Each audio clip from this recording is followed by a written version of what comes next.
Hi there, welcome again sa aking channel.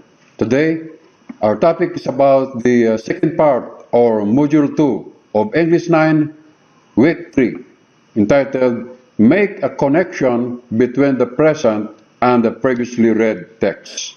But before we proceed, kung bago ka pa lang sa channel na to, please don't forget to like, subscribe, and click also the notification bell in order to be updated. And of course, please share also. Alright, let us start. But I want you to prepare your ball pen and your paper and also your module so that you would be able to write down the data that you need in order to be able to answer the activities and tasks in your module. Okay, let's start. Let us start with the pretest. Multiple choice, read the statements carefully and then encircle the letter of the best answer. What does it mean to analyze literature? To make notes about the authors, to separate into parts and find how these parts are related, to discuss it with someone else, and to continue the author to the writing. The answer is to separate into parts and find how these parts are related. Number 2. The second step to make text-to-text connections is to examine literary elements. Which of the following is not a literary element?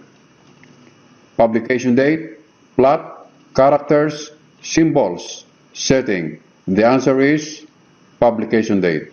Number 3. The last step in making connections is to consider your personal responses to the readings. Why is this important? A. You will know if you like the story or not. B. You will be able to make connections through your reactions. C. This step is not necessary to make connections. D. You will analyze the text by making connections through your reactions. And E. Your emotions will help you analyze the text. The answer is D. Number 4. The first step to making connections between texts is to examine the authors. When doing so, what characteristics should you examine? A. B. Age. C. Culture. D. Gender. E. Race. The answer is all answers are correct. Number 5. What does it mean to make text-to-text connections? Okay. A. To look at the simple details of two stories. B. To compare and contrast two authors. C. To group books into categories. And D. To discover what two writings have in common through deeper analysis. And E. To look for ways two writings are different. The answer is letter A. To look at the simple details of two stories. Number 5. And next, lesson 1. Making connections. What's new? Reading is fun, especially if one really comprehends the text.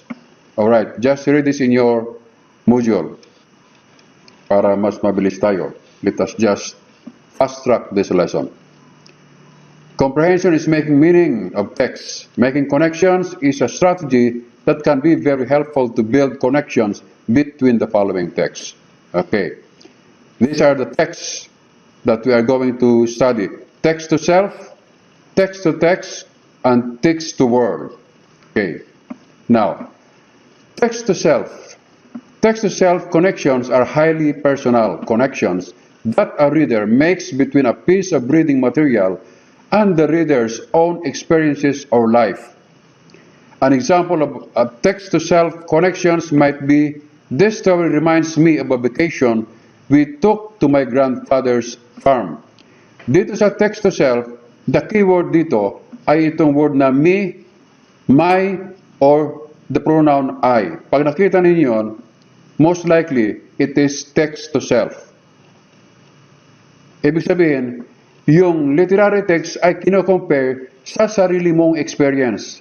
Sa iyo mismo, hindi sa iba, kundi sa iyong sariling experience. Okay. Next, how to connect personal experience to text. First, what does this remind me in my life? Ano ba ang nagre-remind nito sa iyong buhay? Okay. What is this similar to in my life? Ano ba ang may kapareho nito sa iyong buhay? How is this different from my life? Paano ito nagiging kaiba sa iyong buhay? Has something like this ever happened to me? Meron bang nangyari na katulad nito sa kwento sa buhay mo? How does this relate to my life? Paano ito magkakaroon ng kaugnayan sa iyong buhay? And what were my feelings when I read this? Ano ba ang nararamdaman mo pag nabasa mo ito? Have I changed my thinking as a result of reading this? Nababago ba ang iyong pag-iisip kapag nabasa mo ito? And what have I learned? Ano bang natutuhan mo dun sa nabasa mo? Alright, by the way, the key word dito sa lahat ng ito ay mayroong word na my. Okay, my, okay. Word na me, my again. Dito may word na I, pronoun na I. Okay, pronoun na I. Ito ang mga keyword. Pag nabasa ninyo yan, most likely, it is text to self. Okay. Are there similarities, differences in my life? Meron bang pagkakapareho o pagkakaiba sa iyong buhay, sa iyong family, sa iyong kaibigan? Holidays I have been on, meron bang kaugnayan sa iyong mga napuntahang mga holidays? Sa mga bagay na iyong nakita, sa iyong mga naramdaman o naranasan, sa lugar na iyong napuntahan. By the way, lahat ito ay merong nakalagay na my, I, and I. Ito ang mga keyword para malaman ninyo kung ang text ay text to self. Okay, now, let us study text to text. When we say text to text, sometimes when reading, readers are reminded of other things. Nare-remind ka ng ibang mga bagay that they have read. Other books, sa text to text, alright, I'm going to summarize this one. Sa text to text, yung binasa mo ay iniuugnay doon sa mga nabasa mo rin na kwento. Mayroon bang kaugnayan yung nabasa mo doon sa dati mong binasa? O may kaugnayan ba yung text doon sa mga nakikita mong mga babasahin, mga newspaper, or kahit na yung mga advertisements, yung mga billboard, yung mga ganon. Kaya tinawag na text to text. Okay. Here is the key word. This character has the same problem that I read about in a story last year. Okay. Yung character doon sa text na nabasa mo ay nire-refer doon sa binasa mo naman na kwento. Okay. Itong sinasabing character dito, ito yung character doon sa una mong nabasa. At kino-compare doon sa libro na panibago mong binasa. Kaya it is this character has the same problem that I read about in a story last year. Okay, kino-compare yung character doon sa binasa mo ngayon at doon sa nabasa mo last year. Okay. Connecting big ideas and themes across text. What does this remind me of in another book I've read? Ano ba yung nagpapaalala sa iyo rito doon sa nabasa mong libro? Okay. How is this text similar to other things I've read? Ano ba ang pagkakapareho doon sa nabasa mo sa iba mong nabasa? Okay. How is this different from other books I've read? Ano ba yung pagkakaiba doon sa nabasa mo, doon sa mga libro mong nabasa? Ibig sabihin, ito ay sa librong nabasa, kinukumpir mo sa ibang librong nabasa. Okay. Have I read about something like this before? May nabasa ka bang katulad nito? Dati? Okay. Are there similarities and differences? Mayroon bang pagkakapareho at pagkakaiba? In genre. Pag sinabing genre, ito yung uri. Character, the text structure, plot, author, fact, topic, opinion, theme, information. message, vocabulary. Okay, now let us proceed to text to word. All right. Text to word connections are the larger connections that a reader brings to a reader reading situations.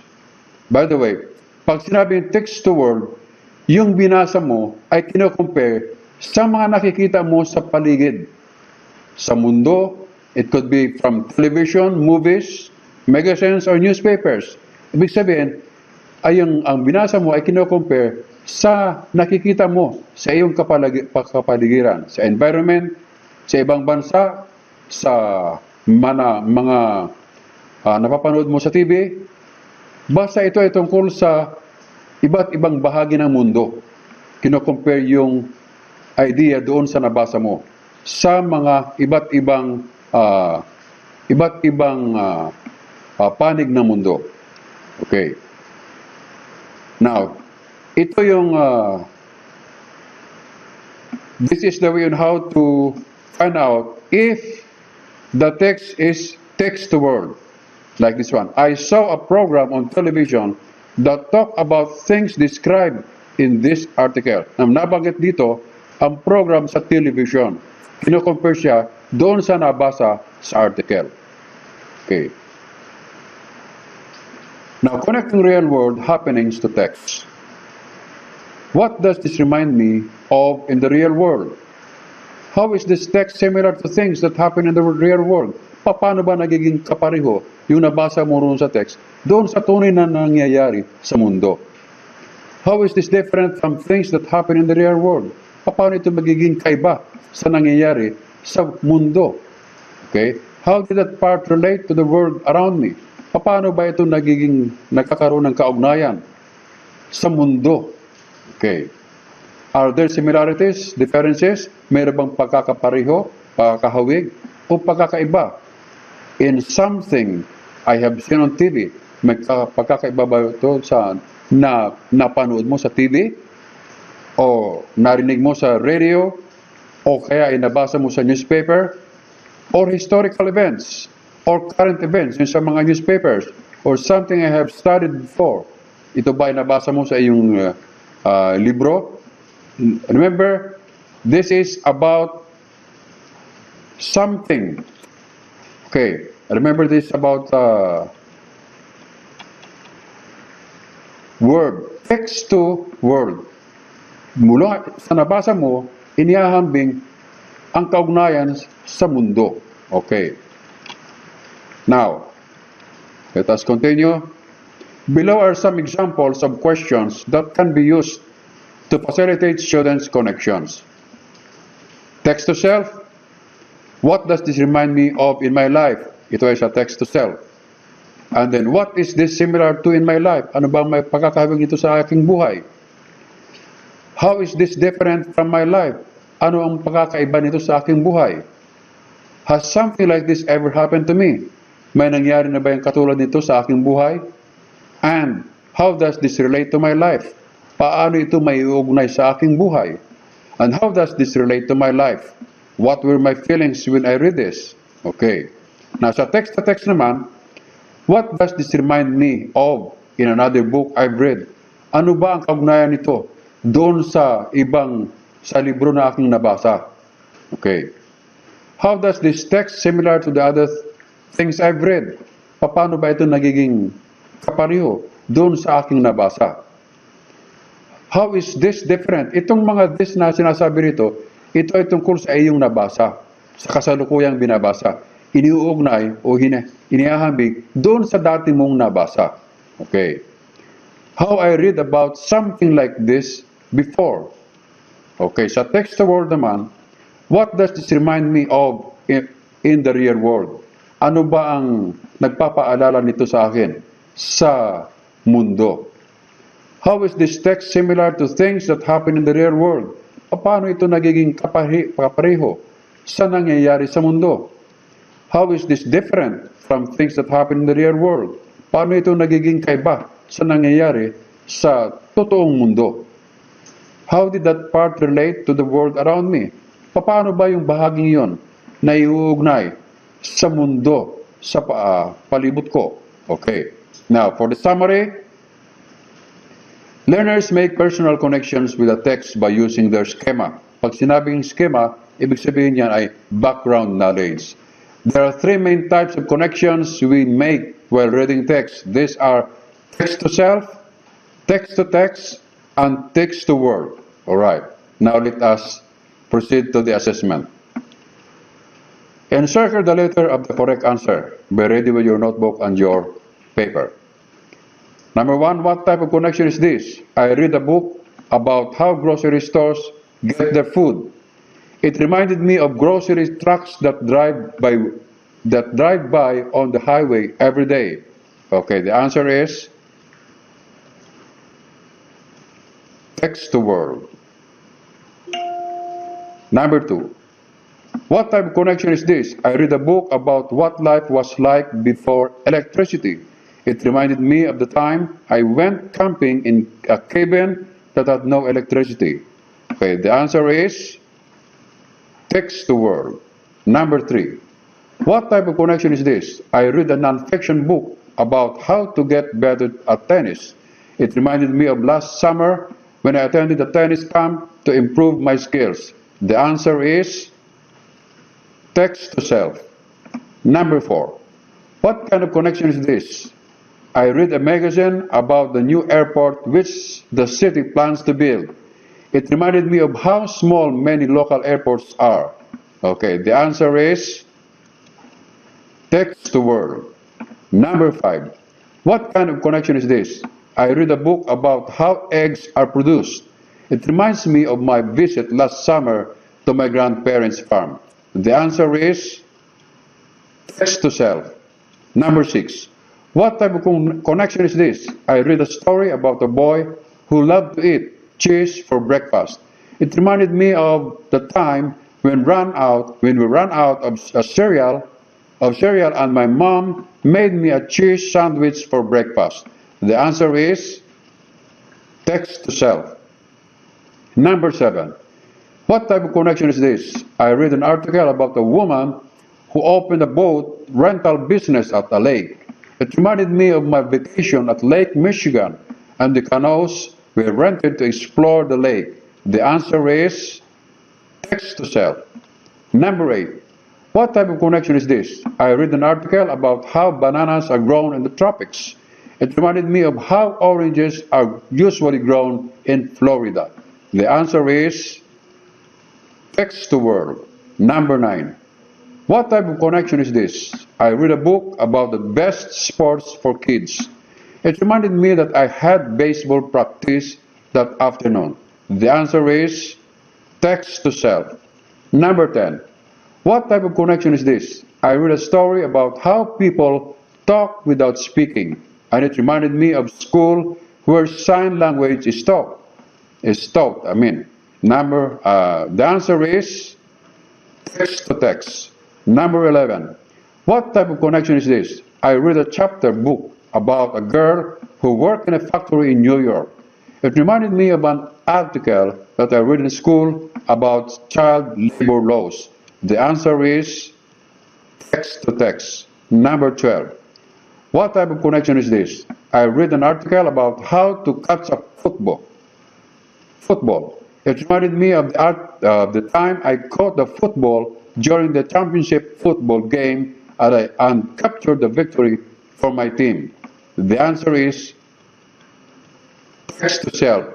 The keyword here is the word my and the pronoun I. Okay, number 13, what type of connection is this? I read a story about a boy who visited a magical land with witches and wizards. It reminded me of the book Harry Potter. The answer is text to text. The keyword here is book Harry Potter. Number 14, what type of connection is this? I read a story about a woman who was afraid of black cats. It reminded me of all the black cats left behind in animal shelters. Okay, the answer is text to text. The keyword here is animals. Number 15, what type of connection is this? I read the nutrition label on the back of my frozen pizza. It reminded me of an article I read about how to make healthy food choices. Okay, the answer is text to text. The keyword here is the article I read. Okay. Number 16. What type of connection is this? I read a review of my favorite book. It reminded me that not everyone has the same taste in books. Okay, the correct answer here is text to text. The keyword here is books. Alright, I hope you have learned something from this video. Thank you very much for watching. See you again.